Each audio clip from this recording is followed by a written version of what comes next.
नमस्कार दोस्तों, स्वागत करता हूं इस वीडियो में। इस वीडियो में क्लास 12th के बायोलॉजी का हम लोग मोस्ट इम्पॉर्टेंट सब्जेक्टिव प्रश्न अब से करने वाले हैं दोस्तों, और वही क्वेश्चन करेंगे जो आपके बोर्ड में पूछे जाएंगे। ठीक है, जितना भी क्वेश्चन आपको करवा देंगे आप लोग अच्छे तरीके से याद कर लीजिएगा, तो आपका एक भी सब्जेक्टिव प्रश्न नहीं छूटेगा। तो चलिए शुरुआत करते हैं सबसे पहले प्रश्न से। क्वेश्चन है, क्लाइनफेल्टर सिंड्रोम क्या है? दोस्तों इंपॉर्टेंट क्वेश्चन है, याद रखिएगा, बार बार एग्जाम में आता है। आंसर में आपको लिखना है, यह रोग पुरुष में होता है। क्लाइनफेल्टर जो सिंड्रोम है, ये जो एक प्रकार का रोग ही है, ये किस में होता है? मेल में होता है, यानी पुरुष में होता है, जिसमें गुणसूत्रों की संख्या 47 होती है। इसमें गुणसूत्र की संख्या 47 हो जाती है, और यह रोग 23वीं जोड़ी के ट्राइसोमी के कारण होता है। ये रोग जो होता है 23वीं जोड़ी के ट्राइसोमी के कारण होता है, जिसका गुणसूत्रीय प्रारूप 44A+XXY होता है। इस रोग से ग्रसित पुरुष में मादाओं के लक्षण व्यक्त हो जाते हैं। बस इतना आपको लिखना है और ये क्वेश्चन याद कर लेना है आपको। ठीक है, और आपको 2 नंबर मिल जाएगा। ठीक है, चलिए अगले प्रश्न देखिए। आपको क्या लिखना है? अगला क्वेश्चन है आपका, अंतः प्रजनन क्या है?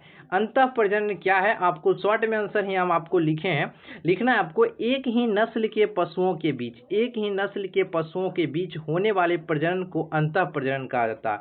बस इतना ही लिख देना है, अंतः प्रजनन लिख लेना है, उसके बाद डैश लिखना है, उसके बाद आपको लिखना है, एक ही नस्ल के पशुओं के बीच होने वाले प्रजनन को अंतः प्रजनन कहा जाता है। ठीक है, चलिए नेक्स्ट क्वेश्चन देखिए, क्या है आपका तीसरा नंबर क्वेश्चन देखिए, और मोस्ट इंपॉर्टेंट क्वेश्चन है, हीमोफीलिया को रक्तस्रावी रोग क्यों कहा जाता है? हीमोफीलिया जो, इसे रक्तस्रावी रोग क्यों कहा जाता है? इंपॉर्टेंट है, याद रखिएगा। आंसर में आपको लिखना है, यह एक लिंग संलग्न अप्रभावी लक्षण है। लिंग संलग्न अप्रभावी लक्षण है। इसका जो जीन एक्स गुणसूत्र पर पाया जाता है, यह रोग प्रायः पुरुष में होता है, और मादा इस रोग का वाहक होती है। मादा में यह रोग तभी होता है जब इसके दोनों, क्या दोस्तों, जब इसके दोनों एक्स गुणसूत्र पर इसका जीन उपस्थित हो। इस रोग से ग्रसित व्यक्ति में रक्त को जमाने वाला प्रोटीन का संश्लेषण नहीं हो पाता है, इसलिए शरीर के किसी भाग के कटने से रक्त का थक्का नहीं हो पाता है, तथा रक्त अविरल रूप से, यानी रक्त बहता ही रहता है। इसलिए हीमोफीलिया को रक्तस्रावी रोग के नाम से भी जाना जाता है। दोस्तों इंपॉर्टेंट है, याद रखिएगा, 2-3 बार पढ़िएगा, आपको याद हो जाएगा। और वीडियो को आप सभी स्टूडेंट लाइक कर दीजिएगा, अच्छा लग रहा हो तो, और चैनल पर नहीं तो सब्सक्राइब कर लीजिएगा। अगला है, मौन या मधुमक्खी पालन से आप क्या समझते हैं? ये क्या होता है? आंसर लिखना है आपको, मधुमक्खी के छत्तों का रख रखाव करना ही मधुमक्खी अथवा मौन पालन कहलाती है। यह प्राचीन काल से चला आ रहा कुटीर उद्योग होता है।